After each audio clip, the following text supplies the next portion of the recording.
Hello, welcome to episode 1 of our podcast. Yep, so let's go straight into this. Let's go. So let's introduce ourselves. What is your name? Hello, I'm Tristan. I'm Man United supporter. And he's 45 predicted. Hello, I'm Adrian and I also support Man United. Arjun? Hello, my name is Arjun and I support Messi. And my name is Khrish and I support. Okay, cut the cameras. Anyways, let's go straight into Premier League. So what are your opinions on this week's Premier League games or anything on how teams are doing? So, tell me about let's talk about the results. So first, let me talk about Man City vs Burnley, a game that really struck my eye, as we saw one of the most dominating performances in Premier League history. Tristan, thoughts? I think it's. You didn't even watch the game. It's not much of a I'm surprise. a big fan of Man City. It's not much of a surprise, especially with a team at the level of Burnley who just sit back. I don't think it's that hard for Man City to dominate possession and the game as they usually do. But Burnley did defend well, only conceding 2 to Man City, unlike Arsenal who conceded 5. And Burnley had a few chances in the game, with Ashley Barnes coming close once and Maxwell Cornet missing a one-on-one. So it's his fault he missed the one-on-one. Yes, and Stefan made a save. Is that Stefan? Yes, now what else? Doesn't that just show that the team is playing their second choice keeper because the level of the opponent? No, it's because Ederson just came back from Brazil. I think even if you're being dominated, if your team like Burnley did sat back the whole game, I think conceding 2 is still not much of an achievement. In fact, you sat back the whole game. Except we didn't. We did attack. And moving on, let's just move to Liverpool vs Watford. 5-0. Dominating. That is a dominating game. If I've ever seen one that's more dominating than Man City Burnley. That was a Firmino masterclass right there. 3 tap-ins. Let's talk about that. I mean, It's not all about how they score, it's about the team, how they got to score the goal. Right? that is very true. And Salah, just what a goal. What a goal. Unbelievable. That's And an incredible pass to Mane in for the first goal. Yes. Very good vision, the ability to curve the ball. I was so jealous. I'm so proud of my boy Mohamed Salah. I'm so jealous of his curves. Like his curve when he shoots the ball. Like did you see he dribble past against City when he scored that amazing goal? Put Rodri on the floor and those curves. Remind me of Zaza all over again. Simeone Zaza, one of the best Italian players to ever play the game. Except only when he missed that penalty against Italy, that was a bit of an issue. But the way he used to curl the ball was insane. His curl was insane. Anyways. What's so funny? Okay. Go to the topic. I do not want to talk about United's absolute horror of performance against Leicester City. Now that you've brought it up, we must. 4-2! Unbelievable. Maguire. What do you think about Ole bringing in Maguire straight to the squad after he got? What do you? I think that's just some bad managerial tactics. And it just goes to show that Ole should keep his job. Because he's helping United be bad, and that's very good for all rival clubs. We're very happy that they beat Atalanta in the Champions League 3-2. That was a very good performance, and I was actually very happy as an Arsenal supporter myself, other than Messi, because this gives Ole his job, and it just gives more bad results. I think if they keep on one game they'll just have a good game, and one game they'll lose. That's perfect for the rest of the season. They'll finish mid-table. Ronaldo will Too leave. inconsistent for Man United. Ronaldo will leave the Aiming Sporting to Lisbon, win and the league. everything will be calm. Yeah. I mean, to be fair to Man United, it just shows that the importance of Fred in the team. He's so bad, but with the support of his Papa Ole, I think. And speaking of Man United, Wait, Ole in or out? What are your thoughts on? That's what we just talked about. What are your thoughts on Dean Henderson and De Gea beef for starting position? And De Gea, I mean, Yeah, has to be. Have you seen his performance recently? It's just yes, but Henderson is threatening to leave the Dean club. Henderson. Leave? I mean, What, Lee Grant? it's not that hard. Just put a buyback clause on him. We'll take him back in a few years. It's not Lee Grant. And right now, he cannot compete with De Gea. I don't care who he thinks he is. But last season, you guys were saying De Gea is the worst keeper in the world, and Dean Yeah, Henderson. he's proved everyone wrong now. Yes, Wow, but he's been made some average saves. Mr. Arjun, this is where the saying You comes. touchy here. Class is form is temporary, but class is permanent. Class And I think De Gea is the epitome of this. I used the word wrong, but it's fine. You did use the word right. Oh, okay. Anyways, let's move on from the Premier League. Talk about the Champions League. The champions! So who do you think will win the Champions League? Honestly, in my opinion, in my honest, my strong, my valid opinion, I think Sheriff FC has a good chance to see. Okay, I'm serious. This is a real educational podcast. Fine. I honestly, in my honest professional opinion, I think PSG are gonna win. PSG have such a strong squad. They have depth to the next level. They have Leo Messi. They have Kylian Mbappe. They have Neymar. They have Gianluigi Donnarumma. They have Kimpembe. They have Parado. What else do they have? Herrero, Ramo, Hakimo. He's so good. Hakimo.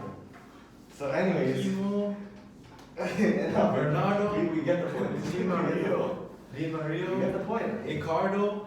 Well, what are your opinions on Icardi and Wanda Icardi? What about Navo? No, what are your opinions on Mauro Icardi and Wanda Icardi? I know this is not related to football, but this is still in the footballing world. And it's been a pretty funny story, don't you think? It gives you the Followed chuckles. everyone except for his girlfriend. Well, Apparently he cheated on his girlfriend with his best friend. She's getting a bit of taste of her own irony. I mean, what the hell? enough. No more of this topic. Let's go back in. Who do you think is going to win the Champions League?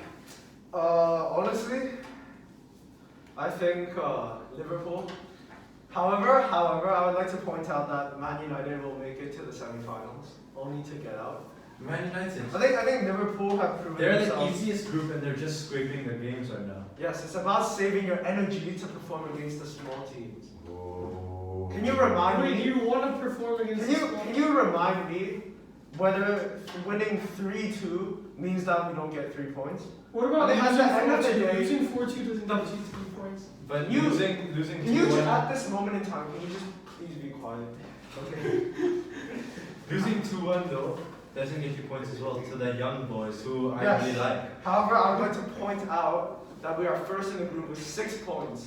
Ahead Yes, but of only by 2 Villarreal, points. the Europa League tryhards. Only by 2 points, okay? And you know you guys have only 2 won. points. You guys have only won at home, okay? Wait till you guys play away. You've played 1 game away so far and you lost. Well, Away, you guys, your away record is horrible in the Champions Guys, it's League. a very big question. The Do Champions League, your away record is horrible. You guys you always think, lose. do you think playing home and away really makes that much of a difference? Yes, because Cristiano Ronaldo cannot perform outside his Old Trafford. We have not seen that this season so far. Wait. okay, while he's You searching can up, go see while he's Rashford searching up for testing data, elsewhere. I think Man United will win the Champions League. We've got Ronaldo. That's actually Dude, true. I'm That's serious. Like the guy. Ronaldo's good. Delusional. He's good, but you don't need good players around him as well to get those goals. Yeah, it's just so we have the quality in. Of Fred, right? No, Austin. Hi, hello. It doesn't matter. We have a new addition to our podcast. Okay, so I think if you need the quality on the side, we have Marcus Rashford, Jadon Sancho when he performs. Jadon Sancho's been the biggest flop of the season. That is actually true, but again, form takes time to pick up. It doesn't matter how bad our team plays. It's Ronaldo, he'll score. If you have Maguire, he'll mess up. Don't I care. think- Ronaldo, he'll score You more goals. have the 2 most. I think if you really want to win the Champions League, you guys have to bring back Phil Jones in the centre back position. Your other centre back is a bit of a liability at the moment. I have to say, football's a game about scoring goals, and whoever scores more goals wins. And Ronaldo is very good at scoring goals. So Man United will go far in the Champions League, but they won't win. I have to say, it's inevitable that PSG finally win a Champions League this Or season. Bayern Munich. And I'm getting a phone call. Okay, anyways, what should we talk about? Let's do something else apart from football. Let's talk about global issues of football. Let's talk about the Black Lives Matter movement. What are your opinions on the Black Lives Matter movement? I think that it's absolutely disgraceful that they're taking the knee because it's making no impact. I mean, it's a good movement. They're showing support, but what is the point of showing for support if there's no change? It's like saying you show support for losing weight for your weight, but you keep eating McDonald's. It does not make a difference. You're still gonna be fat if you do that. You know what I'm saying? It's a perfect I analogy. agree. I think they're starting to. Everyone's starting to make a difference. Like in Wembley, the UEFA like banning supporters for a game. Or Hungary when they're doing the ooh ooh chants to the English players in the stadium, they're taking monkey chants. Yeah. I mean, some action has to be taken, but And that's what they're doing. They're doing Black Lives Matter, that whole knee movement is not useful. That is not helping. It's good to show solidarity, but I think. But if you hear the anecdote from Connor Cody when he spoke about it, What is that? Who is Connor Cody? Who is that? the captain of Wolves. He's Connor a- Cody, the captain of Wolves. What did he say? So as the match kicks off, players take the knee. I'm sure they might have told us, but I want to reiterate it.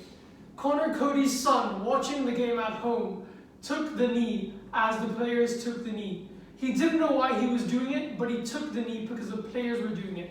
People idolize the players, and they take the knee. Once Connor Cody got home, he explained to his son why they take the knee and why this Black Lives Matter move is essential. Racism needs to be eradicated. Eradicated. Eradicated. Hello. Yeah, so That's a good story, and it really comes to show what young boys can learn from old men. yeah, I agree. Talking about young boys. Speaking of young boys, let's talk about how Man United are going to smash them in the next round of the Champions League. Actually, Man United picking Atlanta away this time, so Yes. it's definitely a loss. Man United have a terrible away record in the Champions League. I don't know if That you- Let's- already. Now you say we have a terrible away record, but let's not forget that Man United had 13 wins in a row on the road last season. And also, let's not forget that they always lose to teams that are not as good as them. They get points against good teams like Liverpool and Chelsea, but they manage to fail to get points against young boys and Leicester and Everton and Aston Villa. It just really comes to show, doesn't it? Yes, but ultimately at the end of the day, if it's getting the points necessary to qualify for the next round, then it's good enough.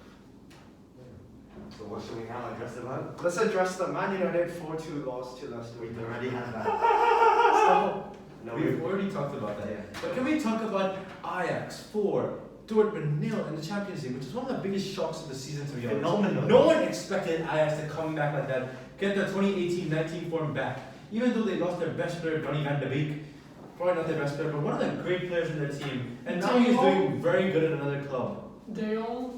They lost De Jong, they lost Matthijs de Ligt, they lost Matthijs de Ligt, they lost Adrian. Donny van de Beek. Horrible. No, but honestly, that just goes to show how good the Ajax Academy is. They can consistently produce really good players, but their form will not be as good as 18-19. That's a different vibe, I think. Okay, guys, thank you for watching this episode. No, it's been 10 minutes. This guy just is very impatient. Very impatient. It shows that we are passionate about this podcast, but someone isn't. Whoa. Do you think Donny van de Beek was brought in to strengthen the squad or to satisfy the fans? He is just brought in to satisfy the fans, you know? He is unnecessary there. He has not been doing anything at the club from what I've been seeing. Actually, I haven't been seeing on the pitch. He's been making the exact same impact as Aaron Wan-Bissaka on the right hand side. Whoa. I think He's been doing absolutely nothing. He only does is sit on the bench, and Ole just goes like. That's all Ole does. Ole is a complete nutcase for not playing Van de Beek. I don't even know how he's a manager. I don't even know who gave him his license, but whoever did is tripping. Probably bribed them because he does not know how to manage a team. I think if United really want to get far in the Champions League, they need to bring in Zuzu Zidane. True. He reminds me, his curls, like his nickname is Zaza, and his curls are just insane. His nickname is Zizou, actually. Oh, Zizou. So, but his curls, like I just said, the curls are insane. What curves? the curve on his ball head. Yes, the curves around his bald head. Like how Khrish pointed out, Mohamed Salah has very good curves in the game. I did not point that out, you did. No, he pointed it out. So I said yes, Simone, Zaza, and Zizou, one of all the great curlers of the ball. The curves are just insane. But going back on the topic, Ajax or Dortmund now, we just showed that Erling Haaland, he needs his teammates to perform if he wants to perform as well. But it's exactly like Ronaldo. So could we be seeing another Ronaldo coming up and even maybe overtaking him in the goals tally? I think Ronaldo thinks about himself a lot, but then also he motivates his teammates as well. So I don't see a problem with Ronaldo. I don't The only issue is people. My question was, do you think Haaland will catch up to Ronaldo? No. I did not. It's not possible.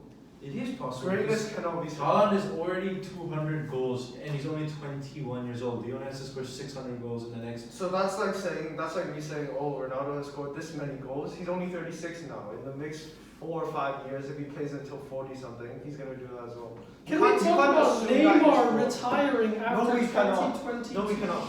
We cannot assume his form will be retained for a long time. It can be very exhaustive to play. What about Kylian? What are your thoughts on Kylian Mbappe? I think Kylian Pace Mbappe. merchant. He is a pace merchant. I really don't see him doing well anywhere else on the field. I mean, even Khrish has better shooting than Kylian. He scored one good finish against Barcelona. I think that's all I've seen of him ever do next to the goal. I mean, all I've seen is score pens. He's a pen I merchant. think in a five-side pitch, Mbappe wouldn't do much. Yes, he'd be exactly like you.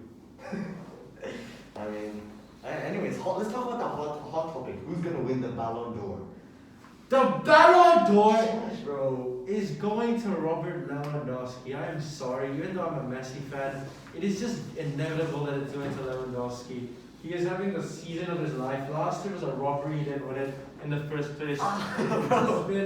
It's just a robbery, so it's time he wins it. I think the other rankings will be Lewandowski first, Lionel Messi coming in second place, and I think, honestly, because fans are a little biased these days, I think Jorginho will come third, just because of the season he's had.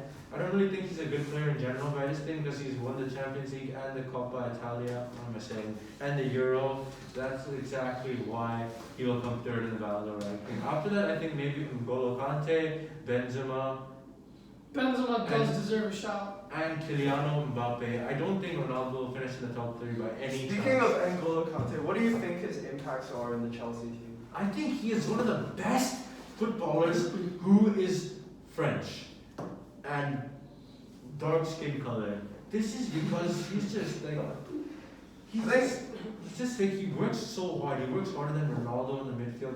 He's determined to win the ball back.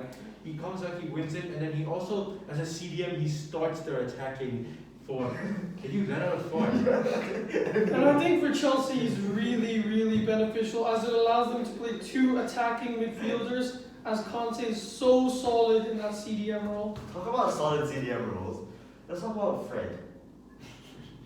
How I bad think is United have to sign Declan How Rice. bad is I don't understand how a CDM for Man United can be not good on the ball and not strong enough to shoulder other people. I see Fred can get knocked by the air and he'll fall over. But this year's performance against Atlanta, that is something we should be proud of. That's not true. That's not Fred's performance at Atlanta, he was bang average. We were just lucky that who made a mistake. Someone Cristiano Ronaldo with the best goal. One of the best headers in the Champions League. Like I said, you need a good. That was an amazing cross by Luke Shaw. Without Luke Shaw, they wouldn't have gone there. Imagine if he had Juan Bernardo on the side, he wouldn't have got that ball. Yes, but then also Ronaldo's prowess in the air. For him to jump up like that and to head. Are you in awe of him or something? I think he's a very good player. Hey, But not as good as Messi. What should we talk about as the last topic before we... As the last topic, we should talk about. Which is? I don't know. I thought you were saying. No, you are saying. Just gonna say. Newcastle's takeover. Yes. Finally, Khrish So, is giving an idea. what is a takeover? Arjun may be asking. Takeover is when a financial guy comes and says, I want to buy your club. This is why I'm on level 7 for business. But this is why. So basically he comes and he said, with the Saudi money, he told Mike Ashley, I want to buy your club. Paid him at least, I think, maybe 50 million, no, maybe more. He bought all his shares. It was 375, I think. $375 million worth of the shares that Mike Ashley owned to become the prominent owner of the club. Obviously, this is a big change for Newcastle. It's the Saudi oil coming to their club will give them massive amounts of spendings in the transfer market. I think now they can bring in the likes of Erling Haaland, Kylian Mbappe, Lionel Messi, Cristiano Ronaldo, Sergio Ramos. Anyways, they've sacked Steve Bruce. And they sacked Steve Bruce, one of the old chumps in the league. Yeah, I think Newcastle won't be doing well this season, but then they'll slowly I grow think, into I it. think in the next 5 to 10 years. I think it will be like Man City. It took them 4 years to win the first Oh. Premiership. They took over Who in do you think 2008. Newcastle's Yeah, first 5 signing to will 10 be? years. Kylian Mbappe. Donny van de Beek. He'll be so sick of being in Messi's shadow in PSG, and He's leaving next season so anyway. he'll take either a Real Madrid or a Newcastle offer, and you never know. Anyways, let's wrap this up. Thank you for watching. No one's here. If you like this video and if you watch the full thing, which I know a lot of you did, like and subscribe, leave a comment, let us know what you like and subscribe. If you get this video to 50 likes, Adrian will strip naked in front of camera.